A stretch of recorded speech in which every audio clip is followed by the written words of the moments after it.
ISTJs. They have low extroversion, low agreeableness, very low openness to new experiences, but a very, very, very high conscientiousness. If your dream in life is to be an absent family father who doesn't care about anything other than his own work, until your wife and children leave you so you can continue focusing on your only a mediocre job as a compensation for your lack of social skills, the chances of you being an ISTJ, well, they are very high.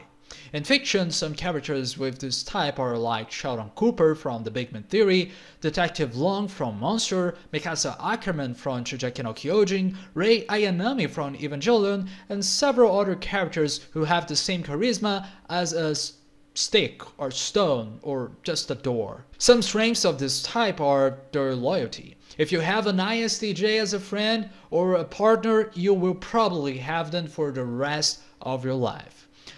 Some weaknesses of the ISTJ would be it's their completely lack of charisma or personality other than working.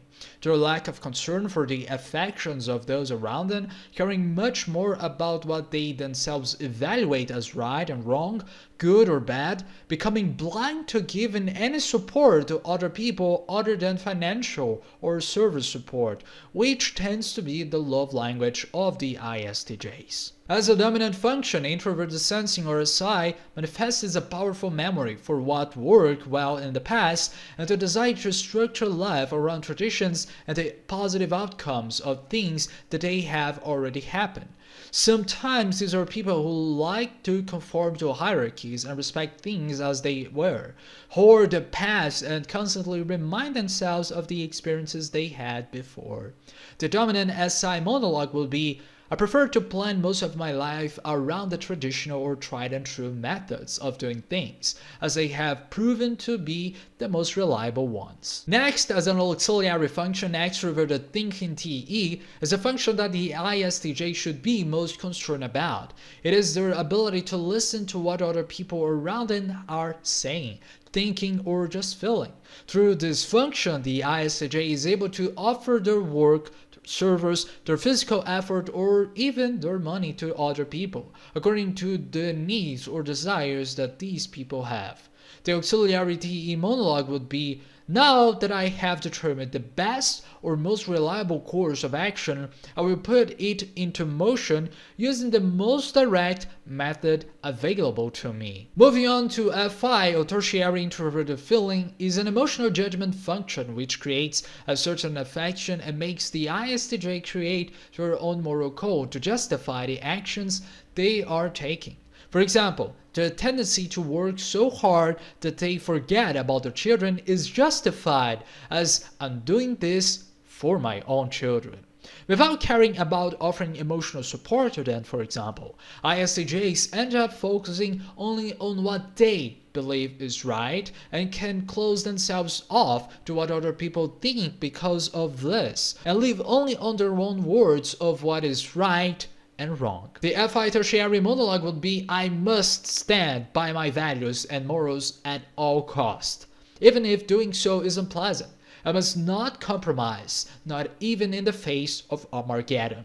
That last one quote is actually one from Rorschach from Watchmen, who is also an ISTJ. The ISTJ's shadow or inferior function is NE, or extroverted intuition, and it tends to be expressed as a reluctance to try to do things in a new way, usually out of fear or insecurity for the unknown, and of straying from the previous plans that the ISTJ has created in their head. So they may cling more to the tertiary function to justify this lack of perspective, this lack of openness, this lack of finding and seeking new things in their lives. The inferior NE monologue before maturation would be, it's best to seek to the most reliable methods of doing things. There is no point in getting lost in a sea of unpredictable possibilities. And to overcome this, the ISTJs should appreciate the value of listening and learning, especially from what other people have to say to them. This does not mean justifying their actions by what others say, but rather learning from what other people have to say. The types that get along the best with ISTJs are ESTPs, ESFPs, and even ESTJs. Now, a comparison with other types, well, it's not necessary. After all, if you know a person who looks and acts just like C-3PO from Star Wars, you can be absolutely sure that this person is an ISTJ.